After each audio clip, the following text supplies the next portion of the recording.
What's up, everyone? Bret Wallace, your Fort Bend County Realtor. I want to talk to you for a quick second about mortgage loans. Everybody chill. I don't need my seatbelt on. I'm in a parking lot, okay? So don't have it on. But anyway, back to mortgage loans. So here's the one I want to tell you about. The best way to do it is go by referral. Ask your friend, your family member, coworker, neighbor, who they use for a loan. Obviously, your real estate agent's a great, probably the best person to ask. If you know somebody that works at a title company, they're good people to ask too. Chicago Title, Charter Title, Stewart, Capital, all these people, they deal with lenders on a day-to-day basis. The big thing I have to caution you against is do not use the big banks. Do not use the big banks to originate a loan. They're great at servicing loans, but they're horrible at originating loans. There's no customer service. It's 9 to 5, Monday through Friday. If you call at 5:01, bye, see ya. Talk to you Monday morning, maybe.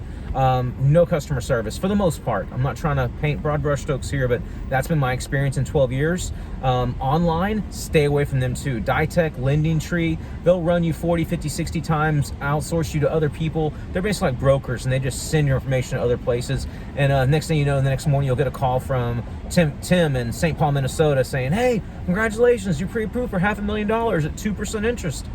I'm exaggerating, right? A little bit, but they'll tell you stuff and they probably won't deliver. They're playing a numbers game. If they can throw out 10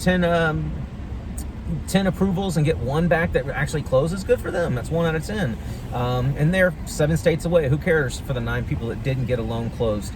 They say they can do it, and then 4 weeks later at the closing week, and things aren't adding up, and then you can't get a hold of Tim in St. Paul. And no offense if anybody does loans named Tim in St. Paul, I'm just making this up, right?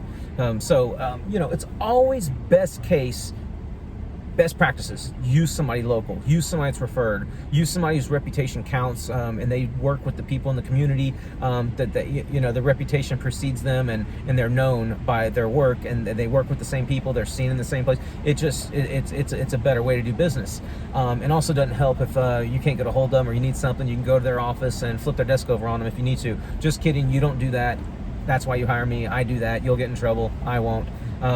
But anyway, use a local lender. Me personally, I use Douglas Hoffman. He's with Triumph Lending, which is a subsidiary or kind of a division of Network Funding, and he runs his branch, and he runs it very, very well. Not a lot. And this is something else to look at. If you look at an operation or a business, you can kind of tell who has a lot of overhead, who spends a lot of money on advertising on this thing and this, and throws parties and extravagant this. Who's paying for that? You are. Your loans are paying for that. So you want to get with an operation that has great underwriting staff, all the people in place necessary to be efficient and be quick and be personal with you and be in communication with you. So you interview, you can interview a person or two, that's fine. You really want to make sure you're using a local lender and get pre-approved before you do any house hunting. The most important thing to do is obviously get the loan. As important as we realtors are, we're not as important as lenders because we don't have $200,000 to $300,000 to lend you. So in all honesty, I know some real estate friends of mine are probably gonna get mad at this, but lenders are just as important or more important in the funding of a real estate transaction, because without the funding, there's no deal.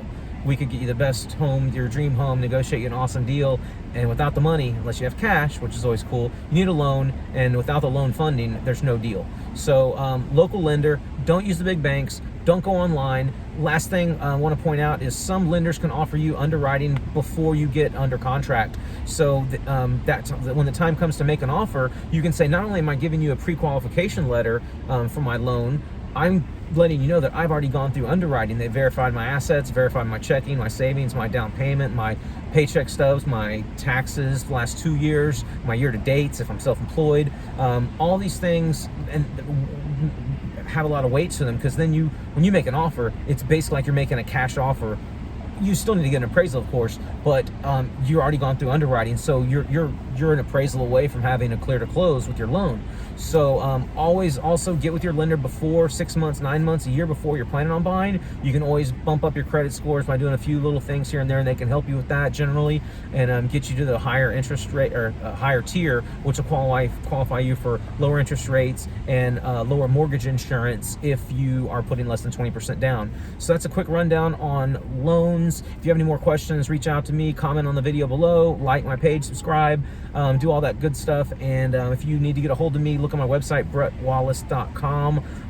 Douglas's information's on there in my referrals tab, and all my contact info, cell phone, email. Reach out to me if I can be of any help whatsoever. If you have any other topics you'd like to discuss, let me know, reach out to me, and I'll do a video on them. Anyway, thanks for watching, and have a great day.